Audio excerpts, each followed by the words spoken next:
Akhil Bharatiya Congress committee के राष्ट्रीय सचिव और पूर्व सीपीएस राजेश धर्माणी ने स्थानीय विधायक व मंत्री पर आरोप लगाए हैं कि कांग्रेस के समय स्वीकृत योजनाओं का झूठा श्रेय लिया जा रहा है, जबकि लगभग 3 साल इन योजनाओं का काम जानबूझकर रोक कर रखा गया था। धर्माणी का कहना है कि कांग्रेस ने पहले भी इन परियोजनाओं के पक्ष में, जिनमें सड़क, पेयजल, टैंक आदि हैं, उनके बारे में आवाज उठाई थी, जो अब सच साबित हो रही है कि इन योजनाओं का काम जानबूझकर रोक कर रखा है, जिनमें 2 सड़कें प्रमुख हैं। एक मोहड़ा सोनाली माकड़ा शुक्रखड से जाने वाली सड़क लगभग 7 किलोमीटर और दूसरी पडियालग डोरू दधोल कला पट्टा तक, जो लगभग 7 किलोमीटर स्वीकृत थी।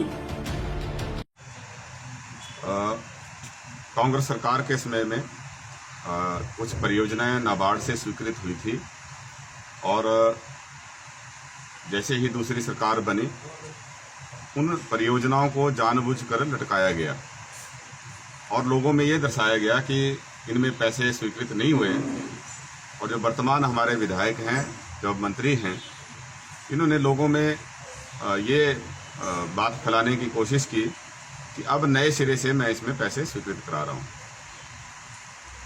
धीरे धीरे जैसे जैसे काम बढ़ते गए वैसे वैसे ही इसका श्रेय लेने का भी जो है वो उनकी भरपूर कोशिश जो है वो जारी है, जबकि उसमें उनका कोई योगदान नहीं है। और अब हमारी ये बात जो है प्रमाणित होती है। अभी हाल ही में नाबार्ड से स्वीकृत एक सड़क, जिसका नाम मोहड़ा सोनाली गालियां माकड़ा शुक्रखड है, उसके बारे में जानकारी आरटीआई के माध्यम से ली। 28 सितंबर को एक्शन पीडब्ल्यूडी द्वारा यह सूचना दी गई कि इस सड़क का कार्य आरंभ नहीं हुआ है और यही हालत जो है डोरू मरियाणी छिंदो स्कूल और दधोल कला पट्टा दख्यूत सड़क की है। इसके लिए भी 4,18,72,000 रुपये स्वीकृत हुए थे। तो अभी हमने कुछ दिन पहले पीडब्ल्यूडी की जो वेबसाइट है उस पर चेक किया तो उसमें यह दर्शाया जो खर्चा पोस्ट किया है एक्शन पीडब्ल्यूडी द्वारा, उस खर्चे के मुताबिक जो मोहड़ा सोनाली माकड़ा गालियां शुक्रखड सड़क है, जिसके ऊपर 3,58,62,000 रुपये खर्च होना था, तो 31 मार्च 2020 तक इसके ऊपर जो खर्चा दर्शाया है वो है 1,85,16,000 रुपये। तो आरटीआई से सूचना मिल रही है कि धरातल पे अभी काम शुरू नहीं हुआ और खर्चा जो है उसमें 1,85,16,000 रुपये हो चुका है। दूसरी सड़क पे डोरू मरियाणी दधोल कला पट्टा दख्यूत की जो सड़क है, इस पे 1,75,00,000 रुपये जो है वो दर्शाया है कि वो 31 मार्च 2020 तक खर्च हो चुका है। इन दोनों के टेंडर हो गए थे। कॉन्ट्रैक्टर्स ने काम शुरू करने के लिए मशीनरी डिप्लॉय कर दी थी, मटेरियल स्टैक कर दिया था। और करलोटी में जब जनमंच हुआ तो वहाँ पे जो वर्तमान स्वास्थ्य मंत्री हैं ये उस जनमंच की अध्यक्षता कर रहे थे।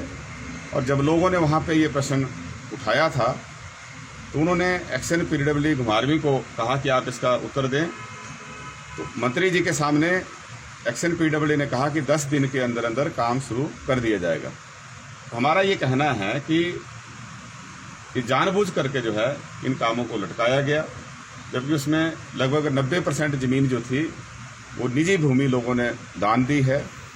और अब जो है लोगों को गुमराह करने के उद्देश्य से कभी कहते हैं कि पैसा वापस हो गया, अब नए सिरे से हम पैसा स्वीकृत कराएंगे, कभी कहते हैं कि इसको 3 हिस्सों में बांट देंगे। तो अलग अलग सगुफे जो है वो एक झूठ को छुपाने के लिए कई झूठ जो है वो बोले जा रहे हैं। तो हम आपके माध्यम से आम जनता तक भी ये बात पहुंचाना चाहते हैं कि जो स्वीकृत काम हैं उन्हीं को हेर फेर करके उनको लटकाया जा रहा है। ऐसी ही हालत जो है दधोल जरोड़ा सड़क की थी, उसको लटकाया गया और फिर उसकी अनाउंसमेंट की गई कि हम उसमें पैसे दे रहे हैं। तो अगर पैसे दिए हैं तो उसकी स्वीकृति कहाँ है? ऐसी ही हालत जो है वो हमारे माकड़ा से गालियाँ की जो 2nd फेज की डीपीआर थी, दोनों दधोल जरोड़ा की भी और इस जो माकड़ा गालियां की थी। मतलब उसमें सोलिंग बीरिंग का काम हो चुका था, सिर्फ उसमें मेटलिंग टायरिंग का काम होना था। और अचानक फिर 2.5 साल बाद जब लोगों का प्रेशर बना और मंत्री जी ने भी वहां जाके दोबारा घोषणा की कि मैं इसके लिए पैसे की घोषणा करता हूं, हमने प्रेस के माध्यम से ये पूछा था कि अगर आपने उसमें कोई नई स्वीकृति दिलाई है तो वो लोगों के सामने रखें। 2-3 सड़कें इन्होंने जिनका उद्घाटन किया, 1-2 का भूमि पूजन किया, छोटे छोटे संपर्क सड़कें 200 मीटर 300 मीटर। हमने इनसे पूछा कि भाई इनकी आप वित्तीय स्वीकृति बताएं कहाँ है। वन विभाग से जो भूमि पीडब्ल्यूडी के नाम से हस्तांतरित हुई है उसके बारे में उसकी स्वीकृति बताएं कहाँ है, क्योंकि जो नाबार्ड की सड़कें हैं इनको तो आप बहाना लगा के जो है वो रोक रहे हैं, और जहाँ अपने फट्टे लगाने हैं वहाँ पर जो है वो सारे नियमों कायदे कानून को ताक पर रख जो है वो किया जा रहा है। तो 2 तरह के कानून नहीं हो सकते। तो ये हम आपके माध्यम से सरकार तक और लोगों तक इस बात को लाना चाहते हैं।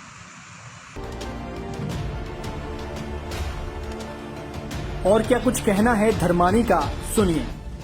पंजाब केसरी के लिए बिलासपुर से मुकेश गौतम की रिपोर्ट।